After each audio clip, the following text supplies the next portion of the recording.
The door creaked open just as I heard a muffled gasp from upstairs, and my heart stopped when I saw Sarah, my stepdaughter, locked in a passionate kiss with her best friend Mia on her bed. "Emily, wait!" Sarah cried out, her face flushing crimson as she pulled away, tears already welling in her eyes. In that shattering moment, instead of storming out or shouting accusations, I felt a surge of empathy flood me, remembering my own hidden truths from years ago. Emily had always prided herself on being the glue that held her blended family together. At 42, she was a successful real estate agent in the bustling suburbs of Seattle, Washington, where misty mornings gave way to vibrant afternoons filled with the hum of tech commuters and the scent of evergreen trees. She had married John 5 years ago, a kind but traditional software engineer who adored his daughter Sarah from his previous marriage. Sarah, now 20 and a sophomore at the University of Washington, was the light of their home, bright, artistic, and fiercely independent. But lately, Emily had noticed shadows creeping into Sarah's usual sparkle. Late nights studying alone, whispered phone calls, and a distant gaze during family dinners. That fateful Tuesday afternoon, Emily had come home early from a showing, her heels clicking softly on the hardwood floors of their craftsman-style house. The shocking scene unfolded like a scene from a forbidden dream. Sarah and Mia, tangled in each other's arms, froze as Emily stood in the doorway. Mia, a fellow art major with curly auburn hair and a rebellious streak, bolted upright, mumbling apologies before grabbing her bag and fleeing down the stairs. Sarah collapsed onto her bed, sobbing uncontrollably. "Sarah, honey," Emily said softly, closing the door behind her and sitting on the edge of the mattress. "I'm not angry. I want to understand." Her voice was steady, drawing from a well of compassion she hadn't tapped in years. Sarah looked up, her blue eyes, mirrors of her father's, filled with terror. "You think I'm a freak, don't you? Dad will kill me if he finds out." Emily's heart ached. She remembered her own college days in the 90s, sneaking around with her roommate Lisa, the thrill and fear of first love in a world that wasn't ready. But she had buried that part of herself when she met John, convincing herself it was a phase. Now facing Sarah, those memories resurfaced like ghosts. "No, sweetheart. You're not a freak. You're human, and love doesn't come with labels that fit everyone neatly." They talked for hours that evening, Emily sharing snippets of her past without revealing too much, guiding Sarah through the confusion with stories of acceptance and self-discovery. As the sun set over the Puget Sound, casting golden hues through the window, Sarah opened up about Mia. They had been friends since high school, but feelings had blossomed during a late-night study session. "It's like everything finally makes sense, but I'm so scared," Sarah confessed. Emily hugged her tightly, promising to be her ally. But deep down, Emily felt a stir. A reminder that her own heart had been caged for too long. The next few weeks were a whirlwind of quiet support. Emily researched local LGBTQ+ resources, attending a PFLAG meeting incognito to learn how to best help Sarah. She encouraged Sarah to talk to Mia openly, and soon the two were tentatively dating, stealing moments in coffee shops around campus. John, oblivious, chalked up Sarah's improved mood to college vibes. But tension simmered beneath the surface. Emily began questioning her own marriage, John's offhand comments about traditional values, now graded like sandpaper. One evening, as rain pattered against the windows, a classic Seattle soundtrack, Sarah confided in Emily about her fears of coming out to John. "What if he disowns me?" Emily reassured her, but the conversation unearthed Emily's unresolved pain. That night, alone in her study, Emily pulled out an old shoebox of letters from Lisa, her college love who had moved to New York after graduation. Reading them, tears streamed down her face. "I miss the way you made me feel alive," one letter read. Emily wondered if she had ever truly been herself with John. Meanwhile, Mia introduced Sarah to Seattle's vibrant queer scene. Poetry readings at Elliott Bay Book Company, walks along Alki Beach holding hands under the stars. Sarah blossomed, her art reflecting newfound confidence, vibrant abstracts of intertwined figures. Emily watched from afar, proud but envious. She started journaling, admitting to herself that her attraction to women hadn't faded. It had just been suppressed. The first crack in the facade came during a family barbecue. John's brother, a conservative veteran from Texas, visited and made a crude joke about those Hollywood types pushing agendas. Sarah tensed, but Emily smoothly changed the subject. Later in the kitchen, Sarah whispered, "Thanks for having my back." Their bond deepened, like a bridge built over turbulent waters. But drama loomed. Mia, under pressure from her strict immigrant parents, began pulling away. "They'd never understand," she told Sarah one tearful night at a dorm party. Sarah came home devastated, collapsing into Emily's arms. "Why does love have to hurt so much?" Emily held her, stroking her hair, feeling a maternal love morph into something protective and profound. As the weeks turned into months, Emily found herself confiding in a new friend, Rachel, a divorce therapist she met at a book club. Rachel, with her warm brown eyes and easy laugh, listened as Emily shared about Sarah, carefully omitting details. Their coffee meetups became a lifeline, sparking a flicker in Emily's chest she hadn't felt in decades. The autumn leaves painted Seattle in shades of crimson and gold, mirroring the turmoil in Emily's heart. Sarah's relationship with Mia hit rocky shores, with Mia's indecision creating waves of doubt. One crisp October evening, Sarah stormed into the house, slamming the door. "She's seeing someone else. A guy from her class." The betrayal cut deep. Mia had confessed to experimenting to fit in with her family's expectations. Sarah's world shattered, her sobs echoing through the halls. Emily, fresh from a long day showing waterfront properties, dropped her briefcase and enveloped Sarah in a hug. "Betrayal feels like a knife, but it doesn't define you," she murmured, drawing from her own scars.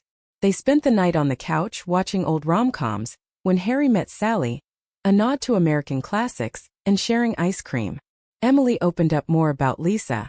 "She left because she couldn't handle the secrecy. It broke me, but it taught me resilience."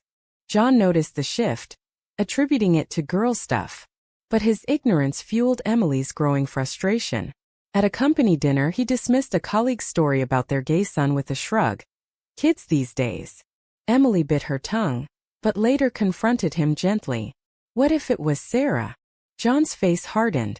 "I'd love her, but I'd pray she finds the right path." The words hung like fog, chilling Emily.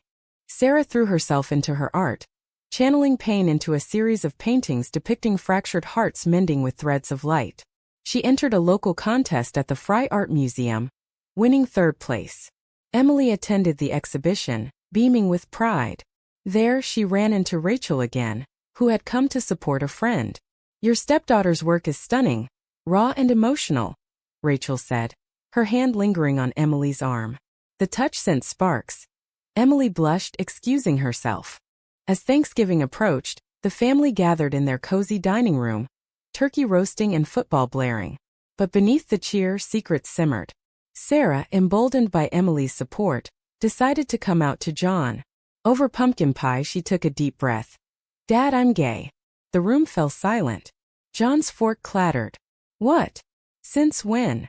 His voice rose, a mix of shock and denial. "Is this because of that Mia girl? She's a bad influence." Emily intervened, her voice firm. "John, she's our daughter. She needs our love, not questions."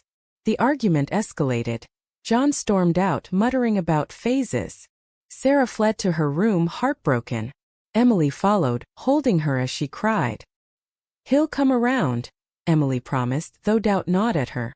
In the aftermath, John slept on the couch, the house divided. Emily mediated, urging therapy. Reluctantly, John agreed to a family session with Rachel, unaware of Emily's budding connection. During the session, truth spilled. John's fear stemmed from his upbringing in a small Midwest town, where differences were shunned. Sarah shared her journey, and Emily, in a vulnerable moment, admitted her own past attractions. "I've hidden parts of myself too." John's eyes widened, but he listened. Rachel's presence grounded them, her professional demeanor hiding the glances she exchanged with Emily. After over coffee, Rachel confessed, "You're incredibly strong, Emily. I'd like to know you beyond this." Emily's heart raced. She agreed to a date, feeling alive for the first time in years. Meanwhile, Sarah healed from Mia's betrayal by joining a campus LGBTQ+ group. She met Jordan, a soft-spoken literature major with a passion for poetry. Their first date, a picnic at Gasworks Park overlooking Lake Union, was magical, filled with laughter and shared dreams. Sarah told Emily everything, their roles reversing as Sarah encouraged Emily's exploration. But conflict brewed. Mia, regretting her actions, reappeared, begging forgiveness. I was scared, but I love you. Sarah wavered, torn between past passion and new stability. Emily advised caution. True love doesn't betray. The drama peaked at a holiday party, where Mia confronted Jordan, accusing her of being a rebound. Fists nearly flew, but Sarah stood firm, choosing Jordan. Emily's romance with Rachel blossomed in stolen moments. Walks along the waterfront, dinners at Pike Place Market sampling fresh seafood. Rachel's apartment in Capitol Hill became a sanctuary, where Emily could be herself. But guilt tugged. Hiding from John felt like another betrayal. As winter snow dusted the city, John made amends. He attended a PFLG meeting with Emily, tears in his eyes as parents shared stories. I don't want to lose my girl, he admitted. At home he hugged Sarah. I'm sorry. I love you no matter what. The family mended, fragile but stronger. Yet Emily's secret weighed heavy. One stormy night she confessed to John, I think I'm bisexual. I've been seeing someone, a woman. The revelation stunned him, echoing Sarah's coming out. John felt betrayed. How long? Emily explained her suppression, the compassion she showed Sarah mirroring her own needs. The confrontation with John unfolded like a slow-motion crash in their living room, rain lashing the windows as if the sky wept for them. This explains everything, the distance, the secrets, John said, his voice breaking. He paced, hands in his hair, grappling with the news. Emily stood her ground, tears streaming. I married you because I loved you, John. But I can't deny who I am anymore. They talked through the night, unearthing years of unspoken truths. By dawn, exhaustion led to a truce. Separation, but amicable for Sarah's sake. Sarah, overhearing, rushed in. Mom, Emily, you're leaving? The word mom slipped out, a first warming Emily's heart amid the pain. Not leaving you, never, Emily assured her. The three hugged, a tangled mess of emotions, vowing to navigate the change together. Post-separation, Emily moved to a quaint apartment in Queen Anne, with views of the Space Needle piercing the skyline. Rachel helped her settle, their relationship deepening into something profound. Dates turned intimate, though always tasteful, focused on emotional connection. Cooking Italian meals, dancing to jazz in dimly lit clubs, sharing dreams under starry skies. Rachel, a survivor of her own coming-out struggles, understood Emily's journey. Sarah thrived with Jordan, their love a beacon. They volunteered at Pride events, Sarah's art featured in a queer gallery show. But old wounds reopened when Mia spread rumors on campus, claiming Sarah had used her. The betrayal stung, leading to a heated confrontation at a coffee shop. Why can't you let me go? Sarah demanded. Mia, tears flowing, admitted jealousy. I messed up. Seeing you happy hurts. Emily, advised from afar, encouraged forgiveness without reconciliation. Sarah chose grace, wishing Mia well. John adapted surprisingly well, dating a coworker and attending therapy. He even joined Sarah and Jordan for brunch, awkward at first but genuine. I'm proud of you, kiddo, he told Sarah, clinking mimosas.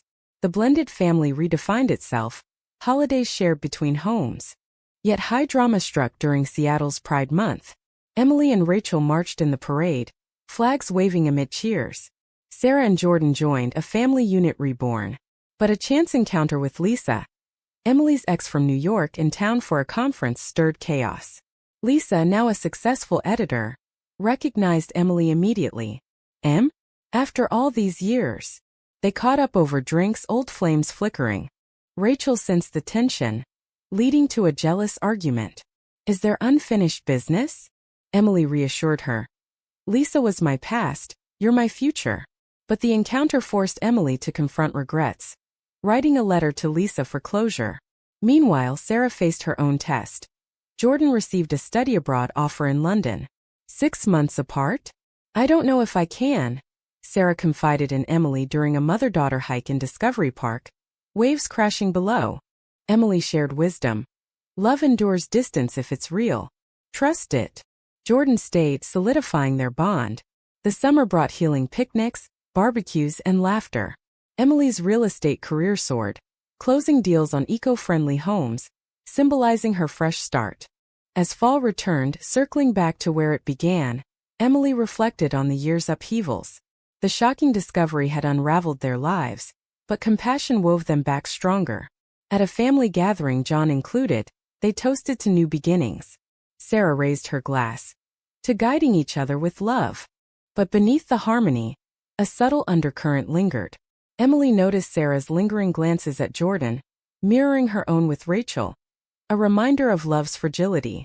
John too evolved, advocating for inclusivity at work. The climax built during a winter storm. When Mia resurfaced, now out and apologetic. She sought Sarah's forgiveness at a gallery opening. "I've grown," Mia said. Sarah, with Jordan by her side, extended an olive branch. "Friends." The reconciliation was bittersweet, closing a chapter. Emily and Rachel's relationship faced its trial. Rachel's ex-wife contested custody of their dog, dragging emotions into court.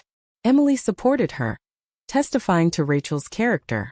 Victory strengthened them, leading to a quiet commitment ceremony in a botanical garden, cherry blossoms falling like confetti. Sarah graduated with honors, her thesis on identity through art dedicated to Emily. "For teaching me compassion starts at home." The family attended, cheers echoing.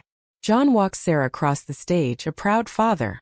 In quieter moments, Emily pondered the humanism of it all. How one shocking moment rippled into waves of change, betrayal yielding to forgiveness, drama to depth. Love in its myriad forms proved resilient. With spring's renewal, Seattle burst into color. Tulips blooming in Skagit Valley, a metaphor for the family's rebirth.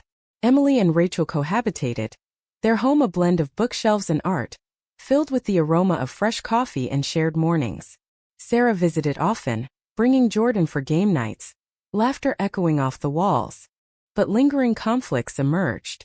John's new girlfriend, a vibrant teacher named Carla, struggled with the family's queer dynamics. At a joint birthday party for Sarah, Carla made an insensitive remark. "It's great you're all so open." Tension flared. Sarah excused herself. Emily pulled Carla aside. "We're family. Respect that." John defended Carla, but later apologized, showing growth. Sarah's career took off. She landed an internship at a graphic design firm in downtown Seattle, her illustrations gracing local magazines. Jordan proposed during a sunset cruise on Lake Washington, a simple ring symbolizing eternal commitment. "Yes," Sarah exclaimed, calling Emily first. The wedding planning brought joy but also stress, venue hunts, guest lists debating Mia's invite. Emily, as maid of honor, navigated the drama. Mia, now in a stable relationship, attended a bridal shower, offering sincere congrats. "You've inspired me," she told Sarah. The moment was cathartic, betrayal's scars fading. Rachel and Emily hit a rough patch when Rachel's job offered a promotion in San Francisco. "It's my dream, but I don't want to leave you," she said tearfully over wine. Emily, echoing her advice to Sarah, encouraged, "We'll make it work. Love bridges distances." They decided on long distance, weekends shuttling via Amtrak, strengthening their bond through absence. John's evolution peaked when he volunteered at a Pride fundraiser, donning a rainbow pin. "For my daughter and my ex-wife," he joked with Emily. Their divorce finalized amicably. Assets split, but friendship remained. Carla warmed up, attending events. The wedding day arrived in June, at a vineyard overlooking the Sound. Sunny skies, wildflowers adorning tables. Sarah walked down the aisle in a flowing gown, John on one arm, Emily on the other. "You both raised me," she whispered. Vows exchanged, tears flowed. "In you I found my home," Jordan said. Guests cheered, a diverse crowd symbolizing acceptance. Post-honeymoon, Sarah and Jordan settled in a cozy Belltown apartment. Emily visited, sharing stories of her youth. "I wish I'd had someone like you back then," Sarah said. Emily smiled. "You do now, for always." But life's drama didn't cease. Emily faced a health scare. A routine check revealing a benign lump, but the fear united them. Rachel rushed back, John sent flowers, Sarah cooked meals. Recovery reinforced bonds. "We're unbreakable," Emily declared. As summer waned, Emily penned a memoir outline, titling it after her journey. Rachel encouraged publication. "Your story could help others." The process unearthed more emotions, regrets over lost time, gratitude for growth. Sarah announced pregnancy via surrogate, a modern twist. A little one to spoil, Emily beamed, already knitting booties. John joked about grandpa duties. In reflective moments, Emily walked alone on the beach, waves lapping. The shocking discovery had been a catalyst. From judgment's edge to compassion's embrace. Betrayals, Mia's her own self-denial. Forged deeper connections. Romance bloomed late but true, with Rachel's love a steady flame. The family gathered for the 4th of July. Fireworks illuminating the sky over Elliott Bay. Laughter mingled with oohs and ahs. Sarah leaned on Emily. "Thank you for guiding me," Emily replied. "We guided each other." Humanism shone through. Imperfect people choosing love over fear. Drama yielding to empathy. As sparks faded, hope lingered, a promise of brighter tomorrows. Rachel proposed to Emily that night under the stars. "Marry me." Emily, tears glistening, said yes. News shared, cheers erupted. John toasted to second chances. The engagement party doubled as a celebration of resilience. Mia attended, fully redeemed. Conversations flowed. Past pains transformed into wisdom. Emily's memoir sold to a publisher. Proceeds donated to LGBTQ+ youth. Launch event packed, Sarah's art on the cover. As the year closed, snow blanketing the city, Emily reflected. Life's script twisted, but compassion rewrote the ending. The new year dawned crisp and clear. Seattle's skyline aglow with possibility. Emily and Rachel's wedding planning mirrored Sarah's. Intimate, meaningful. They chose a rooftop venue in Pioneer Square. Historic bricks contrasting modern vows. Invites went out, blending families old and new. Drama resurfaced subtly. John's ex-wife, Sarah's biological mother, reappeared after years abroad. Bitter from the divorce, she questioned Sarah's choices. "Is this the life I wanted for you?" Over lunch, tensions rose. Emily mediated. "Sarah's happy, that's what matters." Sarah stood tall. "You've been absent, Emily's been my rock." The encounter ended civilly, boundaries set. Wedding day bloomed in April. Cherry blossoms swirling like confetti. Rachel in a tailored suit. Emily in an elegant dress. Roles fluid, love central. Sarah officiated. In the face of shock and betrayal, they chose compassion. Vows heartfelt. "You guided me back to myself," Emily said.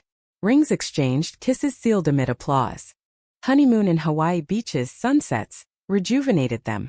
Back home, they adopted a rescue dog, naming it Hope. Sarah's baby arrived in fall. A girl, Lily. Holding her, Emily felt generations connect.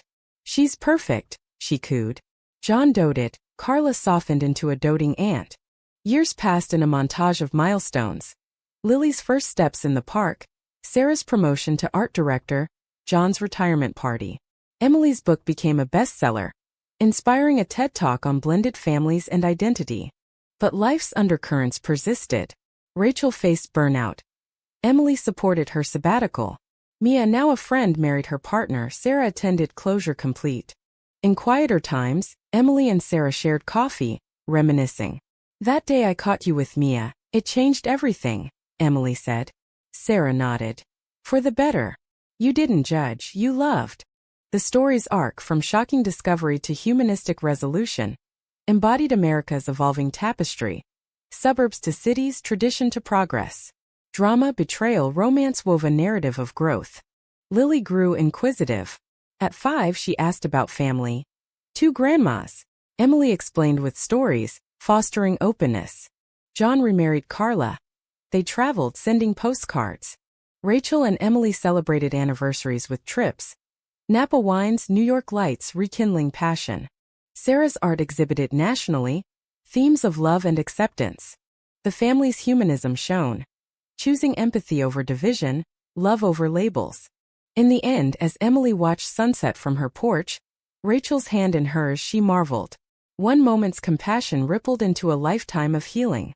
Betrayals faded, bonds endured. Life, dramatic and romantic, proved profoundly human. They gathered for holidays, tables laden with food, stories shared. Laughter drowned past pains. Emily's final reflection. "We all have secrets, but guidance with love turns them into strengths." And so, in the heart of America, their story continued. Resilient, loving, ever-evolving.